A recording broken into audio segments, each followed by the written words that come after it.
Hi everyone, and welcome to another video in Adobe InDesign. In this video, I'm following along part of a tutorial by Bring Your Own Laptop. So, I used the Bring Your Own Laptop tutorial for my third note-taking guide, and also for some extra practice in InDesign. So, right now, I'm trying to pull up the practice files that was recommended in the video.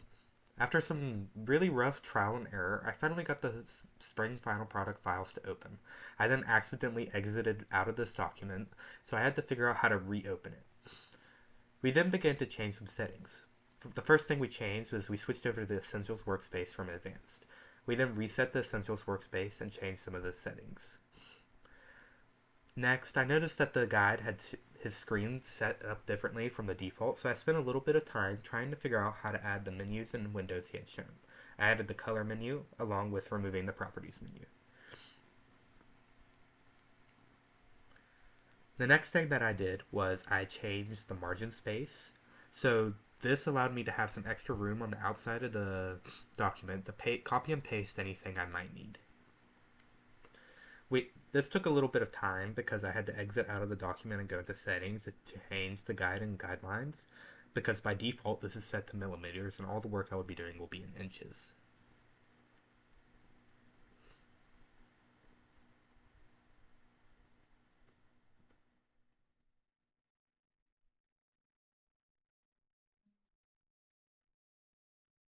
After this, we spent a little bit of time changing the page menu in the pages itself.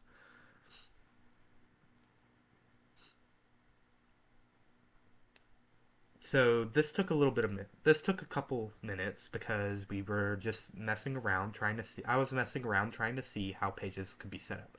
I figured out that they could be set horizontally, and I can expand how they were shown in the toolbar.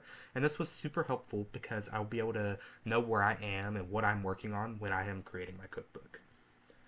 We then exited out of this document to change the default settings of our workspace, and I ran into this major issue where I didn't have the main toolbar present. So when I reset the Essentials workspace, this was disabled, and I only noticed that back when I was going back through this video. So for a long time, I was trying to figure out what I should do to fix this. So I reopened a new document, thinking that it would be there, but it wasn't. And this toolbar is super helpful for changing anything related to text, which is what we were trying to do. I scrolled through so much of the Windows settings, and I Googled so much until I finally found the button that allowed me to re-able it. It was under View, and it was something like Control Bar. So once I found this button, it just allowed me to finally follow along with the video, and honestly, it was just a really big issue because it automatically reset this, and I didn't know how to re-enable it. The video didn't really go over any way to fix it, so I just spent a lot of time scrolling and just trying to figure out where this was, and it honestly gave me a good idea of the layout of Adobe because I just was going through so much of its controls and just everything and its functions and just everything it had in general.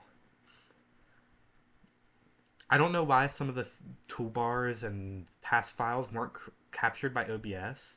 I'm going to have to look into that a little bit, but I will figure out how to record myself doing this because it's a little bit annoying that it's not being shown. So anyways, once I finally re-enabled this bar, I went back to the Essentials workspace and I permanently changed the text. So I'm able to change the text to whatever size I want. I picked on Arial and font size 18, and I disabled hyphentation, which is basically just like if words will have a little hypothesis in the middle. So then I spent some time trying to reopen the starter files and images that the video had provided, but I still couldn't figure out how to do this. So instead, I went into the Adobe stock and I just found a free image that looks similar to the one that the guide was using. So once I created this image, I began to follow along with the video, and honestly, a lot of this time is just me looking for images and solving issues that keep popping up. And honestly, it was a really good learning experience. I spent around 2-3 hours on this back when I was doing my note taking guide, and honestly, it was just very helpful to have this guide in the background while I tried to figure out how to do things. So now that I have the image in the background, I followed along and added text called Spring Sale, and I changed the font.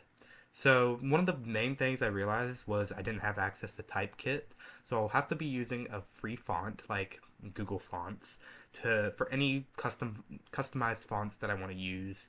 Typekit is basically just an open source font where I can change the lettering of some things. So I was just following along the video and I noticed that he added two boxes. So I didn't have either of the two boxes, so I created both of them and honestly just figured out how to change the color of the bottom box first because it was set up a little bit differently from his screen and I was just trying to figure out what I should be doing. I figured out that the bottom bar allowed me to change the color and I added the text, changed the wording a little bit, and then I changed the opacity of the first box under Spring Sale so you could see the background a little bit behind it. Following this, I added some extra text that said 35% off of everything in the store, and I changed the font. And then I was trying to add a custom image that I got from Adobe stock, but he was using another part of Adobe InDesign that I don't have access to, and it costs around $35 a month for me to use.